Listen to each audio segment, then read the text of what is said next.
Assalamualaikum and good evening to Miss and my fellow friends. My name is HTM530 and today I would like to talk about introduction and also relevant topic and subtopic according to our location. In the past, after the harvest season, the Malay ancestors perform a special event to pass the time until the new season comes. These special days were celebrated with sports, traditional dance and other activities. The most popular activities for our children and younger communities member during that time is playing a traditional game, also known as folk games. Some games have only ever been played by folks and ancestors and will never be played again. Still, there are certain games that people play nowadays. For example, marble, jongkak, kid, slambut, and others. New millennium might not have known or play this classic game.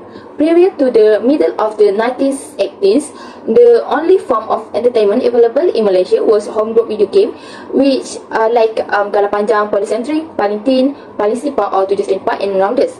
Moreover, people like to play simple game using anything that is easily accessible, such as jongkak, kondi-kondi, batu seremban, kit, or wow, which is a traditional Malay kits. So next, I would like to present about relevant topic and subtopic for managing heritage attraction.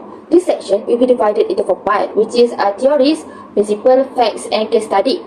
Managing heritage attraction effectively required a multifaceted approach that incorporates various theoretical frameworks addressing conservation, tourism, and community engagement. This theory provides a robust foundation for developing strategies and ensure the sustainable preservation enhancement of heritage sites. Number 1 is adaptive reuse theory.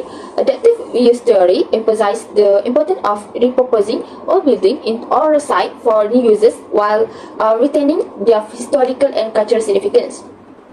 This approach not only preserves the physical structure but also breathes new life into heritage sites, making them functional and relevant in contemporary context. Next is cultural landscape theory. Recognize the interconnectedness of natural and cultural heritage.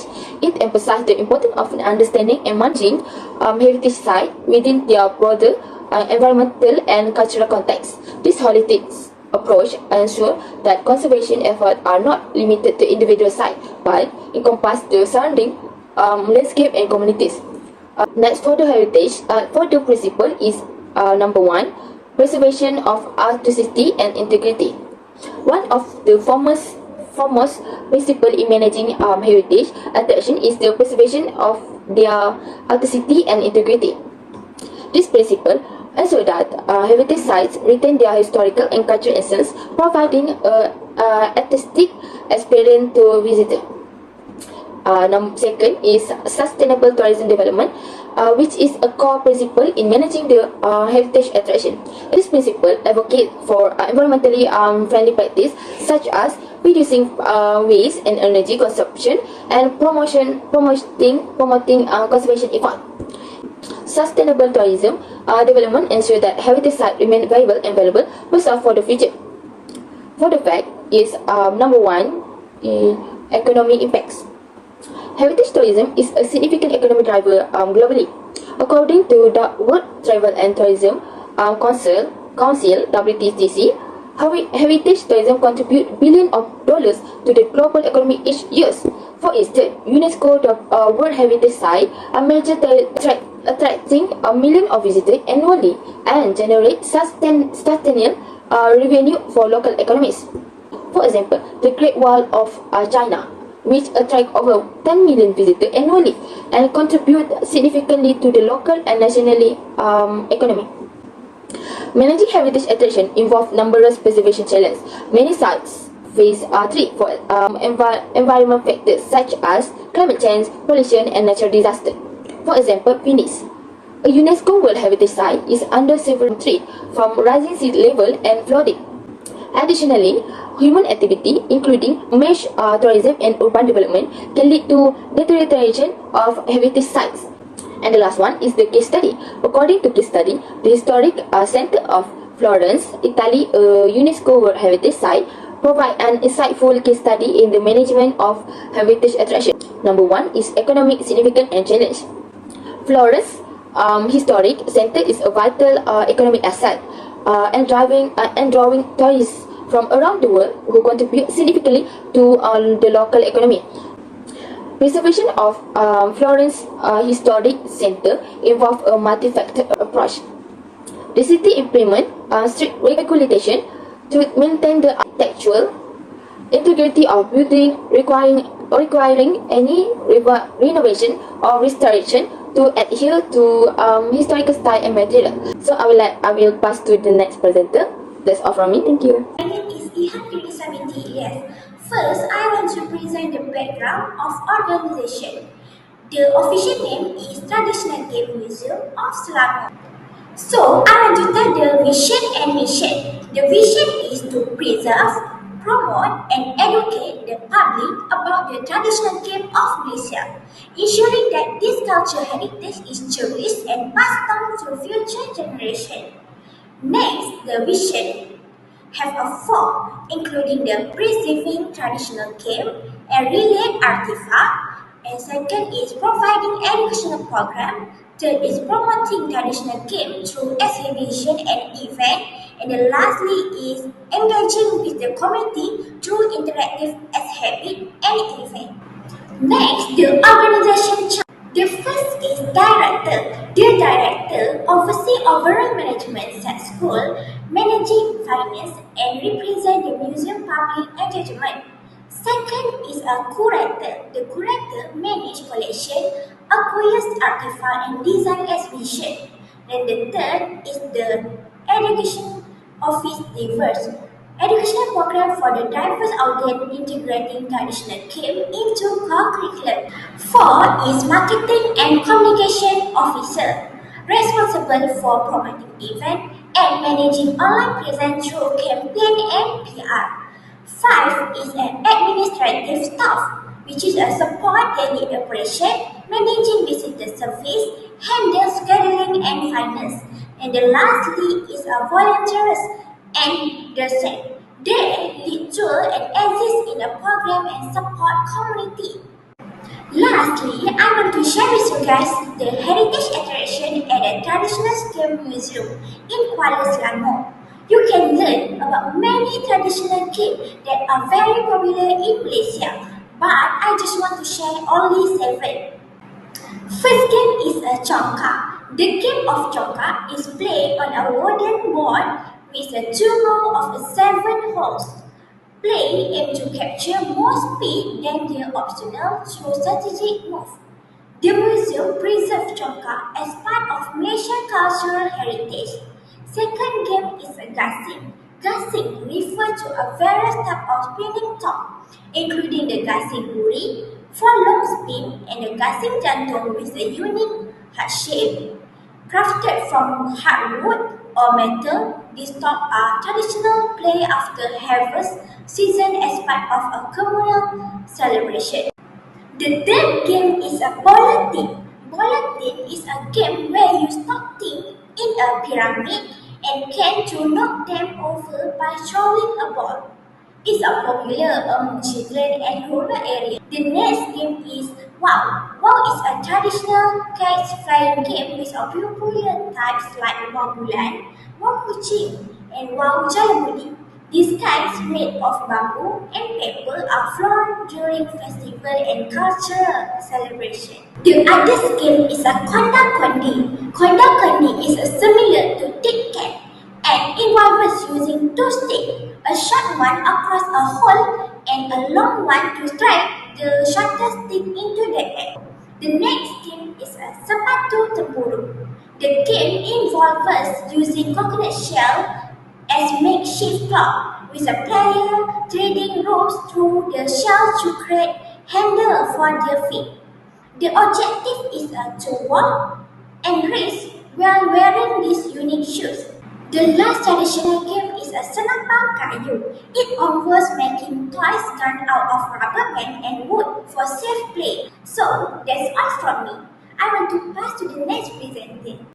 My name is HTM530 Muhammad Shahrul Nizam, and I will discuss managing heritage attraction today and in the future.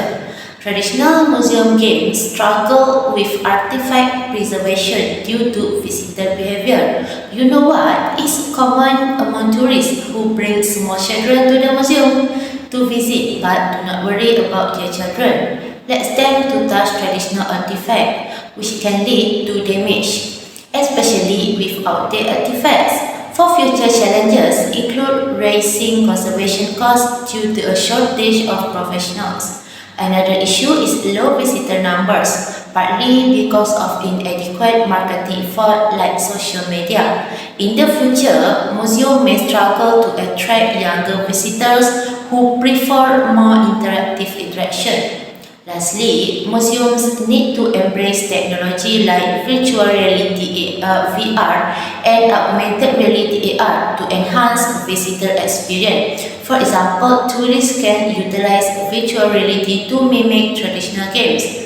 In today's increasingly technology world, static and non-interactive exhibitions are unlikely to pique the interest of the younger generation in museum. However, the Selangor Traditional Game Museum lack such as innovation which contributes to declining visitors number. Financially, many museums rely heavily on government funding and donation for operation and conservation. In conclusion, urgent action is needed to address these issues and preserve cultural heritage for future generations. The Selangor Traditional Museum Games has implemented various sustainability strategies to safeguard and manage heritage attraction. First, they use appropriate materials and conservation techniques, such as placing artifacts in controlled environment. However, they also held workshops to educate museum staff on conservation practice. Second, the museum collaborates with school and educational institutions. As a result, school and educational institutions will invite students to museum for study tours that blend traditional game learning into academic curriculum. In addition to attending museum-organized workshops and seminars on traditional game, students also can watch demonstration of how to play each traditional game. Third, the museum combines technology and innovation. For example, the museum provides advertising screen and QR codes to let visitors learn more about traditional games. So it's no surprise that when you visit this museum, you will see a lot of QR codes on the walls. However, the museum has created an application that delivers additional information such as audio guides and interactive activities for visitors to access via their cell phone. Lastly, the museum gets financial support from cultural preservation companies to aid in their sustainability efforts. Overall, these measures ensure the long-term viability of culture, heritage, and attract interest across generations. That's all from me, and I will pass to the next presenter. Thank you, Husnul. Before we begin with the recommendations, my name is Fatina Bila. So, Husnul already talked about the issues and problems that heritage attraction facing. So, what is the solution and already recommendations? So, the first recommendations is improve marketing and outreach efforts with social media campaigns and also collaboration and school partnership. So, social media campaign is like increase marketing efforts on social media such like Facebook, Instagram, and YouTube. They can create videos about the museum, for example, posting fascinating content such as images, films, and histories about the traditional games. And collaboration and school partnerships that collaborate with travel companies, school, and cultural organizations to promote that museum. The last recommendation will be implement strict artifact conservation protocols. Developing strict protocols for artifacts handling and exhibition. For example, placing artifact in a transparent glass box that visitors cannot touch just easily. Okay. So the conclusion is that the Selangor Traditional Games Museum plays a crucial role in preserving and promoting cultural heritage. By showcasing traditional games, the museum highlights cultural diversity and teaches important virtues such as teamwork, creativity, and cultural application. So all parties must have contributed to preserving these historical games, ensuring future generations can connect with and appreciate Malaysia's rich cultural identity. Thank you. That's all from us.